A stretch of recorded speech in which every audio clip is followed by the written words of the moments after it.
Hi friends, welcome back to A Y two friends channel.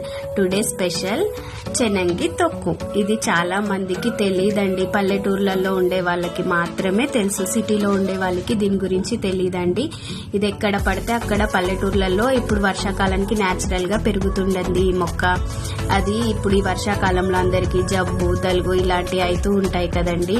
అలాంటప్పుడు నోటికి ఏది తినాలనిపించదు. అప్పుడు ఈ చెనంగి ఆకులు తీసుకువచ్చి పచ్చడి చేసుకుంటే నోటికి ఎంతో బాగుంటుందండి. ఈ ఆకు మన నోటికి ఎంతో రుచిగా ఉంటుంది. అలాగే ఆరోగ్యానికి చాలా మంచిది. ఆకలి కూడా అవుతుందండి. ఈ ఆకు వల్ల చాలా ప్రయోజనాలు ఉంటాయండి. దీనికి పెద్ద ప్రాసెస్ ఏం అవసరం లేదండి. చాలా చిన్న ప్రాసెస్, సింపుల్ గా చేసుకోవచ్చండి.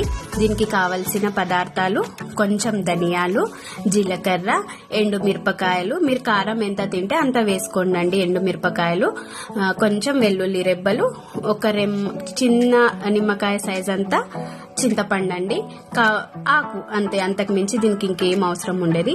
ఏం చేయాలంటే కొంచెం ఒక బాయిల్ తీసుకొని అందులో కొంచెం జీలకర్ర, ధనియాలు దోరగా వేయించి పక్కన పెట్టుకోవాలండి. అందులోనే ఎండుమిరపకాయలు వేయించుకోవాలండి. ఎండుమిరపకాయలు వేయించి పక్కన పెట్టుకున్న తర్వాత అందులోనే ఈ ఆకును వేసుకొని కొంచెం ఆ వాటర్ అనేది వస్తూ ఉంటది కదండి. ఆ టైంలో కొంచెం ఆయిల్ వేసుకొని తర్వాత ఇప్పుడు పెట్టుకున్నాం కదా చింతపండు, ఆ చింతపండు అందులోనే వేసుకొని మీకు సరిపడంత, మీరు ఎంత తింటే అంత సాల్ట్ వేసుకొని కొద్దిసేపు ఒక 5 నిమిషాలు మగ్గించుకోవాలండి. మగ్గించుకున్న తర్వాత అది చల్లారిన తర్వాత మిక్సీ పట్టేసుకోవడం అంతే. ఆ మిక్సీ అనే కాదు, రోల్లో దంచుకుంటే ఇంకా బాగుంటది. రోట్లో అయితే ప్రజెంట్ మా ఇంట్లో రోల్ లేదు కాబట్టి మేము మిక్సీలో చేసుకుంటున్నామండి. మిక్సీ పట్టుకున్న తర్వాత దీనికి మనము తాలింపు వేసుకోవచ్చు, వేసుకోకపోయినా పర్వాలేదు. అంటే వేసుకుంటే టేస్ట్ ఇంకా బాగుంటది, వేసుకోకపోయినా బాగుంటది. అది మీ ఇష్టం అండి. మీకు ఎలా నచ్చితే అలా చేసుకోండి. మా ఈ వీడియో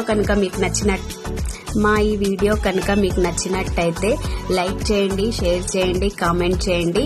తప్పకుండా మా ఈ ఏవై టు ఫ్రెండ్స్ ఛానల్ ని సబ్స్క్రైబ్ చేసుకోండి. మంచి మంచి వీడియోస్ కోసం మా ఛానల్ ని త్వరగా సబ్స్క్రైబ్ చేసుకోండి. మాకు సపోర్ట్ చేయండి ఫ్రెండ్స్. ఓకేనా? బాయ్.